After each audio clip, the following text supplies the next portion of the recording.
guys, as you see, you can see the amazing mountains, and you can see cows are really close.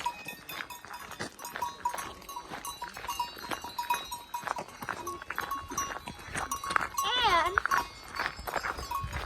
we're going to go back to get the bus and go back to our car. But I think I'm hearing a little bit of thunder and strong winds. I think that means rain.